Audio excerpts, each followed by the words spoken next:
বাংলার king, cinema জগতের king. আগেকার না এখনকার? আমি এই বর্ষা নামক এক জঘন্য অভিনেত্রীর কাছে একটা প্রশ্ন রাখতে চাই যে বাংলা চলচ্চিত্রে কিং বলা হয় কতজন হিরোকে? একমাত্র শাকিব খানকেই। আর ইনি শাকিব খানকে সুপারস্টার বলার পরও চিনতে পারতেছে না। এনাকে যখন কুলো দেওয়া হয় যে কিং খান, তখন তিনি বলেন এখনকারের নাকি আগের কালের। মানে আগের কালে কোন হিরোকে কিং খান বলা হতো একটু বলেন তো। মানে এর অভিনয় যতটা না জঘন্য, তার থেকে চিন্তাধারা আরো বেশি জঘন্য। মানে কতটা জঘন্য মন মানসিকতা নিয়ে তিনি শাকিব খানকে আবারও পচানোর চেষ্টা করতেছেন। মানে মূলত এরা এই অনুষ্ঠানে আসছে শাকিব খানের হোয়াট এর সাথে তো পিকচার দেখানোই হয়। তো শাকিব খানের পিকচারটা দেখালেই এরা মানে চিন্তাধারা নিয়ে বসছিল যে তাকে ছোট করবে, কারণ শাকিব খানকে তো খোঁচা নামার কেউ আলোচনা আসতে পারে না।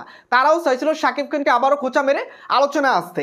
অনন্ত জলিল এখানে বলতেছে সুপারস্টার বলার পর তিনি রাজ্জাক সাহেবের নাম বলতেছে। রাজ্জাক সাহেব তো মহানায়ক, তাকে তো মহানায়ক বলা হয়।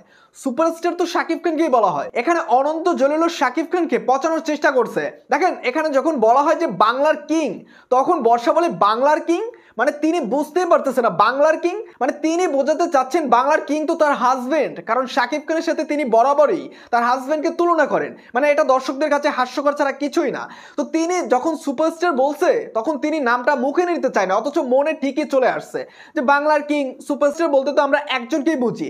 তো সেখানে বর্ষা চেয়েছিল যে তার হাজবেন্ডই বলুক, কারণ তার মুখ দিয়ে বলবে না, কারণ শাকিব খানের সাথে আর অপবিশ্বাসের সাথে তার সবসময় একটা শত্রুতা লেগে আছে।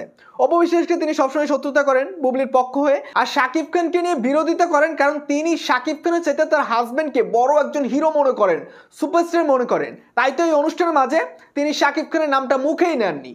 বাংলার কিং মানে তিনি বুঝতেই পারতেছে না। মানে এই ধরনের মানে জঘন্য অভিনেত্রী এদেরকে কেন যে হোয়াটের সাথে আনা হয় আমি না বুঝি না।